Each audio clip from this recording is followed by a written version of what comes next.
From August 3rd all the way to January 6th of 2027, Chiron, the centaur, astronomically in the sky, known as the wounded healer in astrology, is going retrograde. And there will thus be a powerful revision of grief and wounding related to abandonment, betrayal, and the loss of dear ones in our lives, the people closest to us. And those losses might have occurred a long time ago or very recently.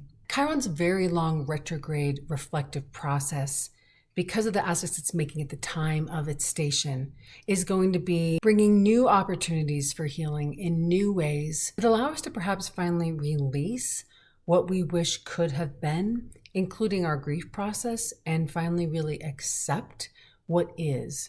That doesn't mean that grief is healed, that our pain goes away forever, or that we don't miss our beloved departed, or that we don't occasionally have the pain of our initial abandonment or rejection wounds, which Chiron is a very powerful representative of. It's likely to mean that there is a revision of how much we give ourselves permission to love again, love ourselves, and to be loved, moving forward from this Chiron retrograde period. And the reason I say that is that Chiron in Taurus, newly in Taurus, is being hosted by a fallen Venus in Virgo, squaring Ceres in Gemini at the time of the station. And Ceres is a goddess asteroid that we often correlate with themes of grief and loss, the pain of letting go, and a deep, really mythic underworld journey that leaves us changed. We're not the person that we were before we've experienced grief, loss, abandonment, rejection, betrayal.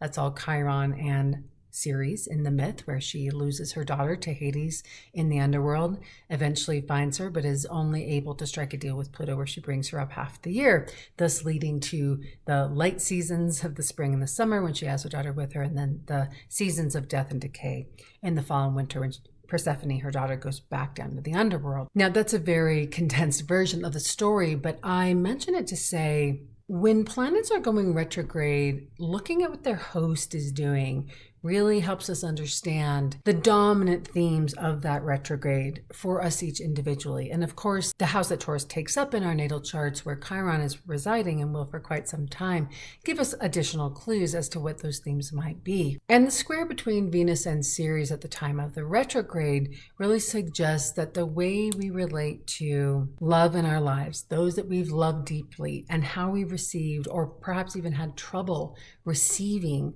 love because of grief or because of Chiron fear of abandonment and rejection. Chiron was a centaur. He was rejected by his birth mother.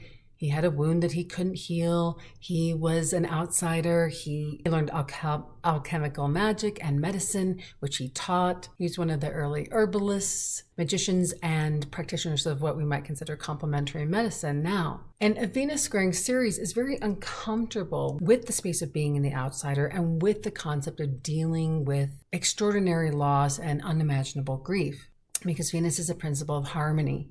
So that square suggests that there will be things that come up in us that we still have unresolved in the form of resistance, because a 90-degree angle, which a square represents, and squares, of course, are the nature of Mars, a more cutting, severing, difficult, warlike presence. That 90-degree angle forces us to face where we've gotten stuck in grieving processes. Now, this doesn't have to be about someone that you lost, but most of us have some sort of major disappointment in our lives. Things did not turn out the way that we thought it would, or perhaps we didn't turn out the way we thought it would. Chiron in Taurus is very much about the physical body and our challenges perhaps with body image, our size, our weight, our appearance, our hair color, our aging process, the feeling of butting up against our own mortality. That is certainly a Chironic wound, because he was an immortal god, basically suffering indefinitely until he was freed from his immortality. So in its retrograde motion, it brings us really in contact with all of those places where we're forced on a daily basis to recognize that we're not living here. We're not living forever. No one's getting out of here alive. And many of us, most of us, if we're lucky, will be actually embodying a decay process as we, enter the last stages of our lives, if we're lucky enough to live to old age, which so many people are not. Venus squaring Ceres in a way is also about how willing we are to release our attachments to our youth, to our health, and even to our children, Persephone, on our terms. Most people really struggle to evolve and release, accept, and adapt to those changes, which involve a lot of grief and loss, even if it's not some one very specific, with grace. And I'm not talking about, anti-aging stuff or dyeing your hair. As I've mentioned, I'm experimenting with growing mine out. Sometimes I really like it. Sometimes I really don't. I'm trying to commit to a year. They say a year to the ear, to see, if I can really embrace what is in my body right now. Chiron's in my second house, which is related to the physical body and what we actually have materially. And sometimes how we define our worthiness, well, it's so often, not sometimes, related to what we look like. So for me, empowered aging is about slowly but surely allowing more and more of those processes and seeing if I can become friends with them. Chiron had to befriend his wound. Ceres had to befriend her grief process, go deep and turn it, alchemize it into something that was useful and that she could live with. Because as we all know, the fall and winter aren't bad times. They are different. And they are necessary. The cold and the dark gives way to expansion and growth and the light returning. That contrast is a very necessary part of our human evolution, of consciousness and of just our daily lives. We can't feel joy without sorrow.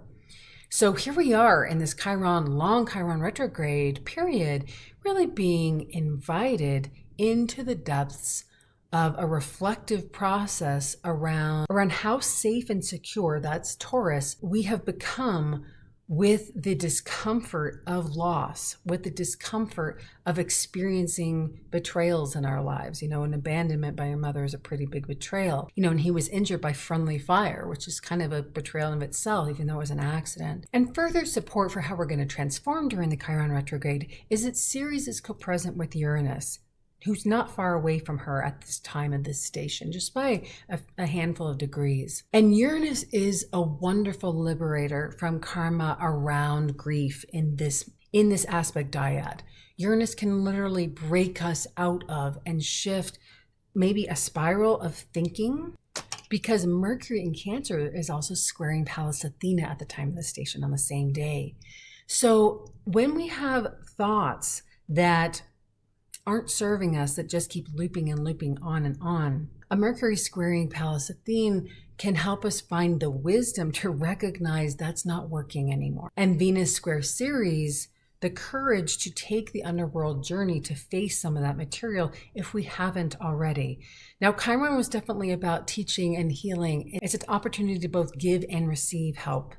We can help, we can teach, we can heal others by virtue of the pain that we have experienced and lived through. But we also really need people on our Chironic journey. We need others to hold our hand, to hold the light for us, to hold hope for us until we can hold that hope ourselves. That some kind of meaning can be felt in life despite the traumas, the losses, the rejections, and the betrayals that we all experience in these bodies and in these lifetimes. And lastly, because Chiron in Taurus is so much about our physical material possessions, including sometimes people that we think we need to be safe and secure, the opportunity here is to be liberated and find the gold lining, not just the silver lining, in our losses, in our traumas, in the physical health issues perhaps that we survived. I know that's been a big part of my life story, is health challenges and seeing myself as someone that has Sun in the 6th house and Chiron in the 1st conjunct Jupiter as a whole healthy human being, no matter what symptoms I might happen to be dealing with. And truly, probably because of Jupiter in the 1st house, I've been really protected from the worst case scenarios, but that doesn't mean I haven't had my share of health challenges. Chiron retrograde in Taurus is about really looking around and seeing like what we do have the capacity to walk. I just saw a documentary at my local film art house in this tiny town where I live called Best Day Ever. it was about people with spinal cord injuries having the opportunity to mountain bike like able-bodied people. And this project in Vermont where they were building the first ever track for adaptive riders. And man, did it bring things back into perspective. And I knew that it would, and I wanted to support the film and the athletes that came to speak that were part of the making of the film. And so that's a Chiron in Taurus. That's a really good Chiron in Taurus example of where bringing ourselves into perspective and into community. You know, there are many people there with spinal cord injuries. Finding people that understand your wounding and don't just identify as victims, but as athletes and survivors and thrivers, and people who Wounded Healer need help, need certain kinds of help to be able to live, but also have so much to offer the world, their communities, and just themselves. There's a mission still to be accomplished and lived out in their own solar journeys despite their injuries. And that's the gift that Chiron and Taurus retrograde can give to us until January of next year. So your meditation for Chiron retrograde is, where have I been holding on to mental patterns of grief in ways that I am really ready to outgrow and that would serve me better now? Your mirror work for the transit is, who you are is beyond injury and loss. And your mantra for the transit is, I am willing to feel this to heal it. Thank you so much for being here. Thank you for your support of my channel by subscribing, by liking, by sharing, by commenting. Thank you so much to those of you who I've gotten to work with by virtue of being on this channel. If you like this video, you'll like these two above me, and I'll see you in the next one. Bye for now.